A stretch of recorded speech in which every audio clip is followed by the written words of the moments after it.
guys, update lang dun sa buto ng bell pepper. I think bell pepper talaga siya. So, ayan na yung apat. Buhay na sila. And, i-ripat ko sila.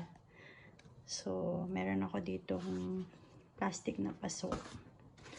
And ito. Tapos, meron pa akong dalawa din na extra. So, yan.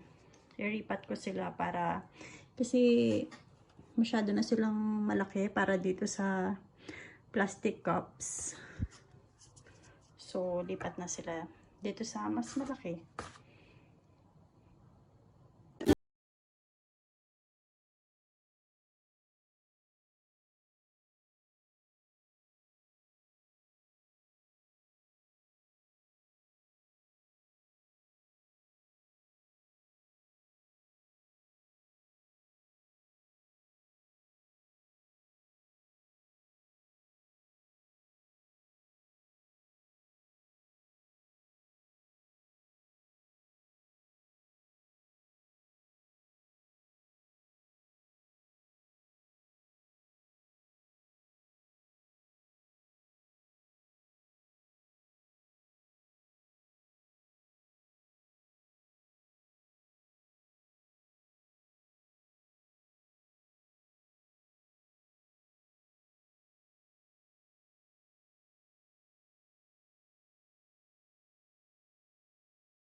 Ayan na sila guys, after ko sila i-repot.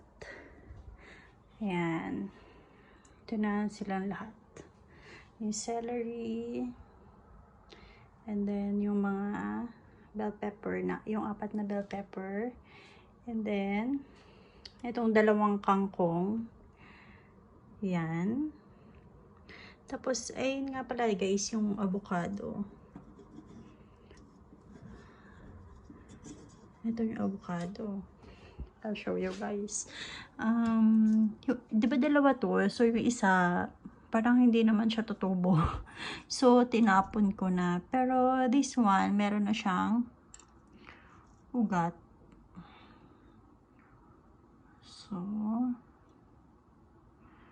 ayan. So, continuous lang guys. Pinapalitan ko pa rin ng water every 3 days. So, there. Siguro, takto ko baka matapon yung dyan na lang yung sibuyas. Dito na lang siguro to. Ayan.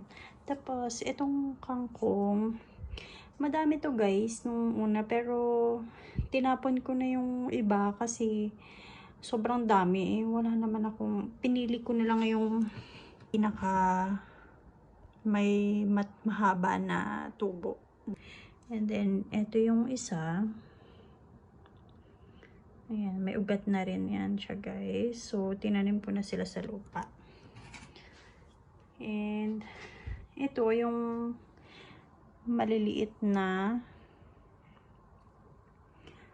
yung from seeds. Ayan, tinanim ko na sila din. Ulit, or nilakihan ko na yung paso nila. Ito nga pala guys, itong mga paso na to, ni-reuse ko lang.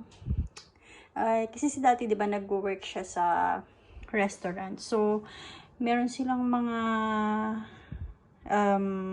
spices na ginagamit sa restaurant na nakatanim pa. So, ayan, ginamit ko lang yung, so, inuuwi ni daddy yun pag wala ng laman. Yung lupa na lang and yung paso. So, yan, inuwi ni daddy. Yan, kaya ginagamit ko sila. Nire-reuse ko kasi sayang naman kaysa bumili ako. Yan. Sayang din, pati yung lupa. Kasi tinatapon lang daw nila. Kaya, sabi ko, iuwi na lang niya. Since, yan, may mga halaman naman dito sa bahay. Kaya, ayan. And ito naman pala yung celery na unang tinanim ko. Ayan, ang taas-taas niya na. Ayun na siya sa dulo. And may mga flowers. Ayan. Pero ang payat nila, I don't know kung bakit. Siguro, dahil sa weather or dahil siguro dito sila sa loob ng bahay nakatanim. I don't know. Pero, yan. And then, eto, nilipat ko na rin kasi madami na siyang ugat. So, nilipat ko na siya dyan. Ito naman guys, ano to yung tub na pinibili namin, yung lagay ng blueberries. So, yan, dyan ko tinanim kasi may mga butas yung ilalim nun. Nitong container na to. So, pwede rin siyang paso. So, yan, mag-recycle na lang kaysa bumili. So, yan na yung update sa halaman natin, guys. And ito pala, itong sibuyas, yan, si daddy naglagay niyan. Ewan ko kung saan niya nakuha, pero parang dito sa amin yata na tumubo na lang. Ayan. So, ito hindi ko alam kung paano nito. Siguro i-YouTube ko kung kailan siya pwedeng itanim. Meron pa akong isang container dun ng blueberries. Baka pwede siya dun. So, we'll see. So, yan na guys, yung bagong update sa plants. Pero dito pa rin sila sa loob nakalagay. Sa ibabaw pa rin ng microwave. Yan, wala pa rin kasing space. Yan. Sana lumaki sila ng healthy. Lalo na tong mga kangkong. Sobrang liliit ng dahon, grabe. Ayan o, sobrang liit ng dahon. Pero sana tumubo ng bonggang-bongga. Kasi ang hirap lang bumili ng kangkong ngayon dito. So, how I wish tumubo sila.